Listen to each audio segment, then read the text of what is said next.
সুখ, দুঃখ এবং শক্তি, এই তিন হলো এই সংসারের ত্রিদেবের মতো। আমাদের জীবনে যা কিছু ঘটছে এই তিনটির ভিত্তির উপরেই হচ্ছে। আসলে এই সংসারের একটা নিয়ম আছে, যখনই আপনি কিছু লাভ করেন এই সংসার আপনার পরীক্ষা নেয়। এটা জানার জন্য আপনার পরীক্ষা নেয় যে আপনি যা কিছুই লাভ করেছেন আপনি কি আদৌ সেটার যোগ্য কিনা। ঠিক সেইভাবেই এই সুখ, দুঃখ এবং শক্তি আপনার পরীক্ষা নিয়ে থাকে। যখন সুখ আসে তখন সে আপনার পরীক্ষা নেয় যে আপনার মধ্যে অহংবোধ জাগ্রত হয়নি তো।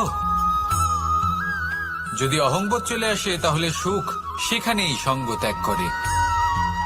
দুঃখ আপনার ধৈর্যের পরীক্ষা নিতে থাকে, আর যদি আপনার মধ্যে ধৈর্য না থাকে তাহলে এটা আপনাকে আরো বেশি দুঃখের গভীর অন্ধকারে ঠেলে দেবে।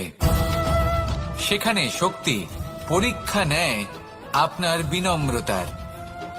যদি আপনি বিনম্র না হন তাহলে হয় এই শক্তি আপনার সঙ্গ ত্যাগ করবে, নয় এই শক্তি বিনম্রতার অভাবে আপনার পতনের কারণ হতে পারে।